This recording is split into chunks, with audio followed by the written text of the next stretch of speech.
कोई शर्म होती है, कोई हया होती है। आज जो वफाकी हुकूमत की जानिब से 2 दिन की समाअत के बाद अदालत उज़्मा में इस्तदा की गई है, ये बिल्कुल उसी मिसदाक शर्मनाक भी है और अफसोसनाक भी है।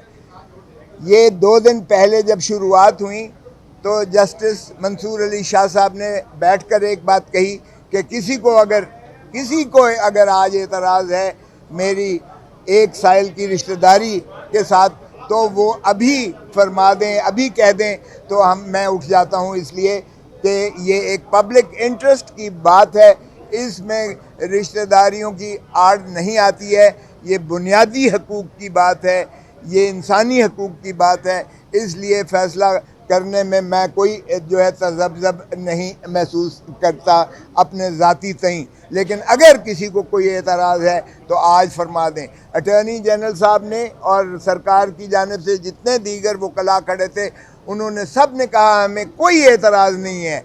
हमारी जानिब से यही हुआ कि हमें कोई एतराज़ नहीं है। आज मुल्क जो है जिस अज़ियत और कर्ब से गुज़र रहा है, उसकी बेहतरीन तरीका हल यही है कि इस पटिशन का फ़ैसला कर दिया जाए।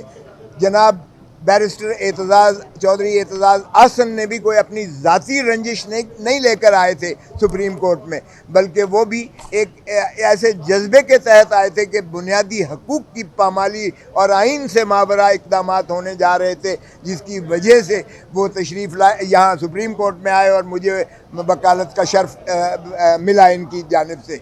और इसी तरह बाकी पटिशन थी।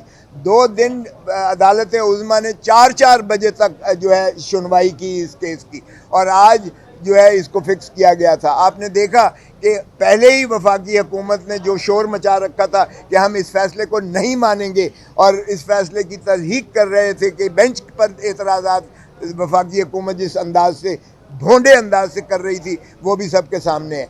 आज जब अदालत बैठी है तो अटॉर्नी जनरल साहब ने फरमाया कि जी मुझे अब हिदायत मिली हैं कि मैं जस्टिस मंसूर अली शाह साहब के बेंच पर बैठने का एतराज़ करूं। तो ये उस पर हैरत हुई चीफ़ जस्टिस साहब को भी, और आपने सुना जो चीफ़ जस्टिस साहब ने कहा। उन्होंने कहा मैंने इंतहाई तहम्मुल और बर्दाश्त का इसमें जो है सबूत दिया है। आपने वो फ़ैसला ना माना जो 90 दिन के अंदर जो है फ़ैसला, आपने उसे उलझाया रखा, रेशोज़ में उलझाए रखा। आप किसी एक ने नहीं कहा कि 90 दिन का आइन में मुंदरज नहीं है कि इलेक्शन होना करार पाए हैं। आपने सरीहन तौहीन अदालत की उज़्मा की, और फिर भी हमने जो है बहुत तहम्मुल और बर्दाश्त से रेस्ट्रेंट का जो है मुज़ाहिरा किया। आज आपने इंतहा कर दी। इस पर मैंने भी खड़े होकर कहा, मैंने कहा ये पाकिस्तान के लिए एक बहुत ही भयानक और बहुत डार्क डे मुतसव्वर होगा पाकिस्तान की तारीख़ में। अदलिया की तारीख़ में भी ये एक स्याह दिन के तौर पर लिया जाएगा। वफाक पाकिस्तान की भी जो है इसको तबाही के दहाने पर ले जाने की ये काविश है जो हुकूमत कर रही है। वज़ीर आज़म की जानिब से ऐसा एतराज़ आए हमें, और दूसरी जानिब से भी उन्होंने कहा कि हमें जहाँ तक मंसूर अली शाह साहब की ज़ात का ताल्लुक़ है, उन पर, उनकी इंटेग्रिटी पर, उनकी अहलियत पर, उनके जज्बे पर किसी को कोई शुबा और वो नहीं है। ये वफाक की जानिब से भी कहा गया। अटॉर्नी जनरल ने भी कहा। मुझे समझ नहीं आती है कि फिर वज़ीर आज़म ने क्यों कर ये मुतसव्वर किया कि कॉन्फ्लिक्ट ऑफ इंटरेस्ट इसमें मुतसव्वर किया जाएगा, सिवाय इसके कि इसको ताख़ीरी हरबा के तौर पर, और ये देखते हुए 2 और इस बेंच पर हमें कोई एतराज़ नहीं है।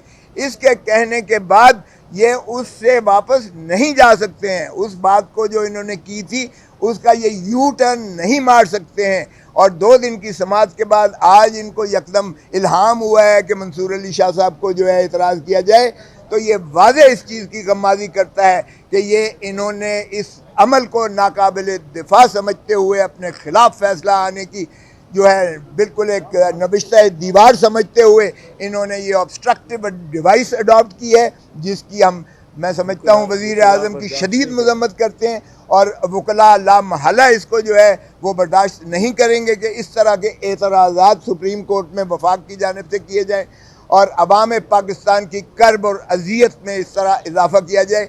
ये बेचैनी, ये सरासीमगी सिर्फ इसी वजह से है कि ये अदालतों को फैसले नहीं करने दे रहे हैं और अदालतों के फैसले की तस्दीक करते हैं, और ये जो है बुनियादी हकूक़ की इस तरह से पामाली करते हैं, और आइन को इन्होंने रद्दी की टोकरी बनाकर ये ज़ियाउल हक की तरह इन्होंने जो है नोक पर रख कर बखेर दिया है हवा में। बहुत करा रही है या हुकूमत कर रही है? देखें, ये तो हुकूमत ने एतराज़ लिया है, फेडरल गवर्नमेंट ने